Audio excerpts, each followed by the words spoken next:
अब 70 उम्मीदवार कांग्रेस के लड़े और कांग्रेस ने 70 सभा भी नहीं किया।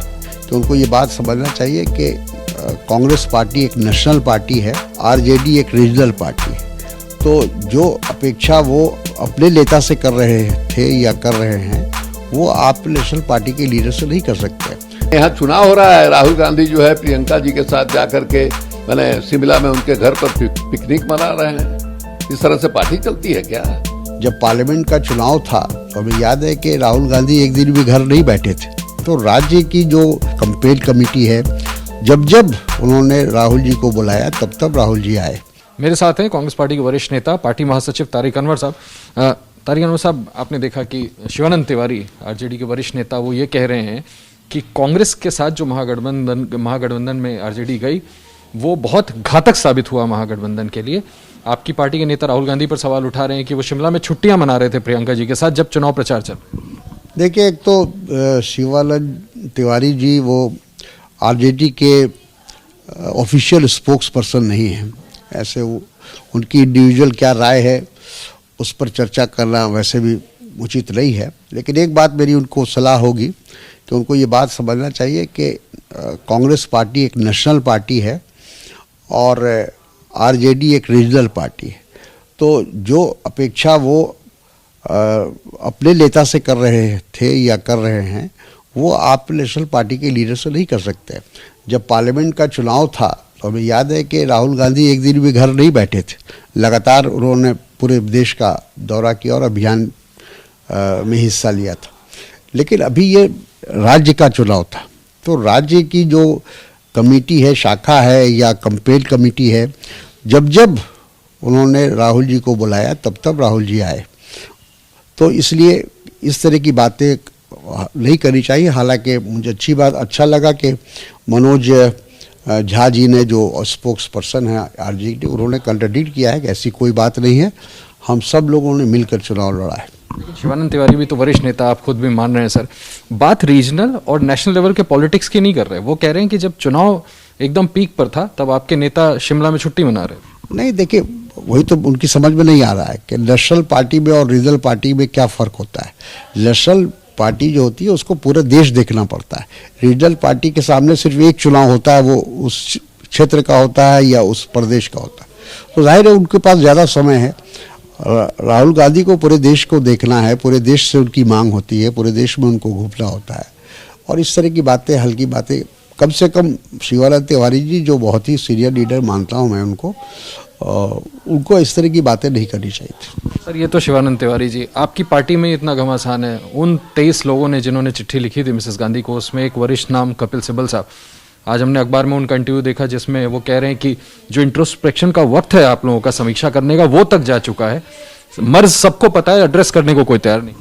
बिल्कुल गलत कहा है कपिल सिब्बल जी ने। लगातार उस पर प्रयास चल रहा है। अभी कुछ ही दिन पहले पूरे एआईसीसी का रीऑर्गेनाइजेशन हुआ है। कुछ नए लोग, कुछ पुराने लोग मिलकर कांग्रेस के अध्यक्ष सोनिया जी ने रिकॉन्स्टिट्यूट किया कमेटी को और सबको अलग अलग जिम्मेदारी दी है। मुझे भी केरला की जिम्मेदारी दी गई है।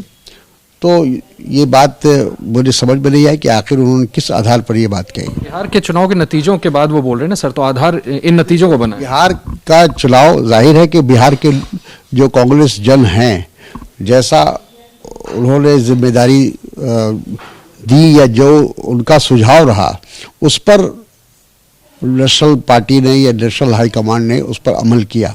किसी तरह के सहयोग में कमी नहीं किया। हर तरह का सहयोग यहाँ से एआईसीसी के द्वारा दिया गया। लेकिन ये हमारी कमी रही। हम लोग जो बिहार से बिलोंग करते हैं, वी आर रिस्पॉन्सिबल कि हम लोगों ने उसका उपयुक्त उसका इस्तेमाल नहीं किया। आप कह रहे हैं कपिल सिब्बल साहब ने गलत कहा। क्यों आपको लग रहा है कि वो जो इश्यूज रेज कर रहे हो? कपिल सिब्बल जी एक तो देखिए फुल टाइम पॉलिटिशियन नहीं है, वो उनका पेशा वकालत का है, तो ज़्यादा ध्यान उनका उस तरफ रहता है। तो राजनीति, जो लोग फुल टाइम राजनीति करते हैं वो ज़्यादा समझ सकते हैं इन चीज़ों को।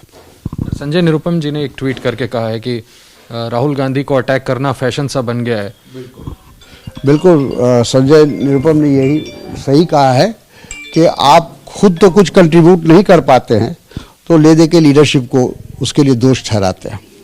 मैं उनकी बात से सहमत हूँ। बस एक आखिरी सवाल मेरा कि आज ओथ हो रहा है नीतीश कुमार जी का, आरजेडी ने फैसला किया है तेजस्वी यादव उसमें नहीं जा रहे।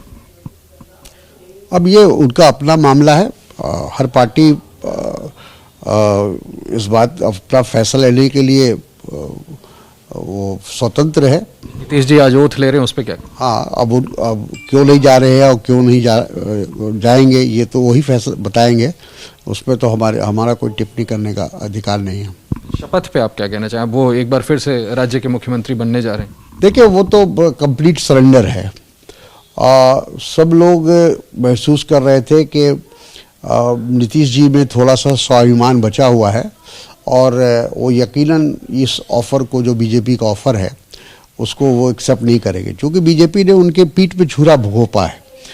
एक तरफ तो चिराग पासवान को खड़ा कर दिया उनके खिलाफ हर जगह, और वोट का बंटवारा करने की कोशिश की, उनको कमज़ोर करने की कोशिश की, और अब उनको मुख्यमंत्री का ऑफ़र कर दिया। तो फिर चिराग पासवान को क्यों खड़ा किया था?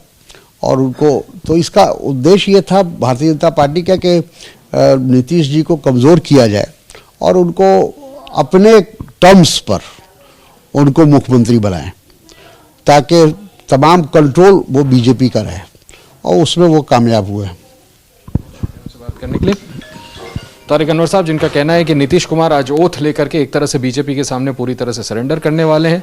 जो आपसी खींचतान चल रही है उस पर तारिक अनवर साहब का कहना है औपचारिक तौर पर आरजेडी ने शिवानंद तिवारी के बयान से अपने आप को अलग रखा है, लेकिन शिवानंद तिवारी पार्टी के एक वरिष्ठ नेता हैं आरजेडी के, जिनको इस तरह के बयान नहीं देने चाहिए। कपिल सिब्बल ने भी जो अपने साक्षात्कार में बातें कही हैं, लीडरशिप पे क्वेश्चंस रेज किए हैं, वो आउट ऑफ प्लेस है, वो ठीक नहीं है, उनको ऐसा बयान नहीं देना चाहिए था। कैमरामैन अजीत चाको के साथ आशीष कुमार सिंह, एबीपी न्यूज़, दिल्ली।